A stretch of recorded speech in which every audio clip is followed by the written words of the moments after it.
Gereja Katedral Jakarta menggelar misa pontifikal pada Minggu pagi 5 April yang dipimpin Uskup Agung Jakarta Ignatius Kardinal Suharyo.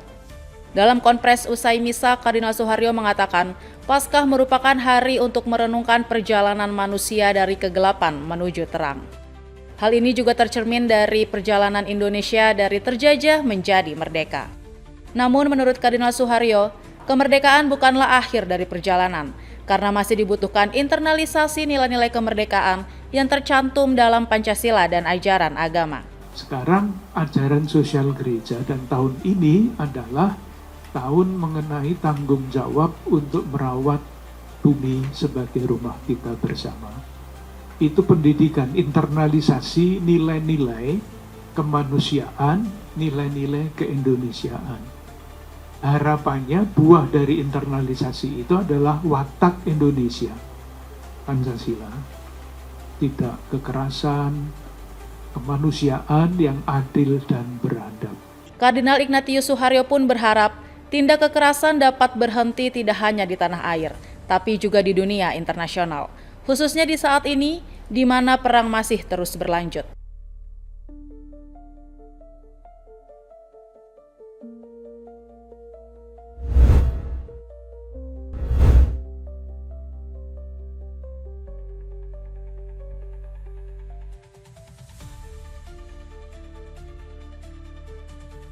Jajanan tradisional yang mulai jarang ditemui kini dihidupkan kembali melalui Pasar Tempo Dulu di Kabupaten Sukoharjo, Jawa Tengah.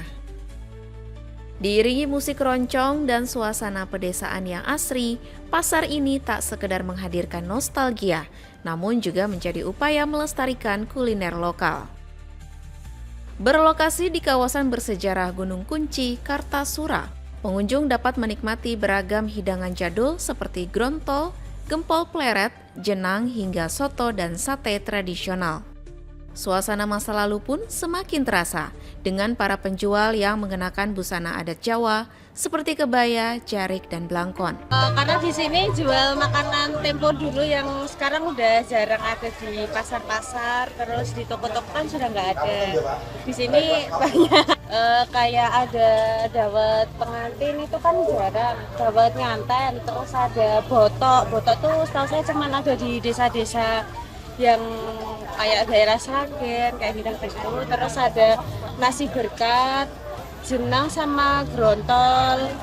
Itu udah jarang di pasar-pasar sekarang. Tak hanya menawarkan cita rasa, pasar ini juga menjadi ruang edukasi untuk mengenalkan kembali makanan tradisional yang dinilai lebih sehat dan alami. Harapan kami bagaimana makanan-makanan tempo dulu ini bisa kita hidupkan kembali, bisa kita lestarikan. Kita harus memberikan edukasi kepada masyarakat, terutama kepada generasi muda, bagaimana fenomena yang ada sekarang ini, makanan-makanan yang berbahan kimiawi, bahan pengawet dan sebagainya itu bisa kita pastikan tidak bagus untuk kesehatan. Pasar Tempo Dulu Gunung Kunci ini hanya beroperasi 35 hari sekali atau bertepatan pasaran Minggu Pahing dalam penanggalan Jawa. Dengan harga terjangkau mulai dari Rp5.000, pasar ini juga menjadi upaya bersama untuk memberdayakan UMKM lokal.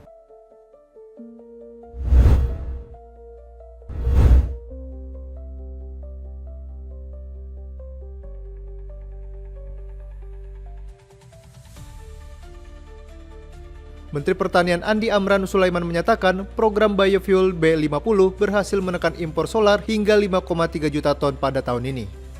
Kebijakan ini dilakukan dengan memanfaatkan crude palm oil atau CPO sebagai bahan baku energi dalam negeri. Mentan menyebut langkah ini merupakan arahan langsung Presiden sekaligus bagian dari strategi memperkuat kemandirian energi nasional. Selama ini pemanfaatan CPO untuk biofuel dinilai tidak hanya mengurangi impor tetapi juga mendorong kenaikan harga sawit dan produktivitas petani. B50 itu tahun ini tidak impor solar dalam bentuk solar tahun ini. Itu 5,3 juta ton dari CPO kita jadikan biofuel, itu perintah Bapak Presiden. Nah, CPO, harga CPO kita naik, petani bekerja keras. Apa yang terjadi? Akhir tahun naik produksi 6 juta ton. Ekspor kita malah naik 32 juta ton, yang dulu 26. Artinya apa? Kalau ekonomi di desa bergerak, semua petani-petani Indonesia bergerak untuk meningkatkan produktivitas dan produksi. Amran menegaskan kebijakan ini tetap menjaga keseimbangan antara kebutuhan dalam negeri dan pasar ekspor. Sebagian produksi CPO dimanfaatkan untuk biofuel, sementara sisanya tetap dialokasikan untuk ekspor. Selain itu, pemerintah juga mengembangkan energi alternatif lainnya seperti etanol berbasis singkong, ubi, dan tebu.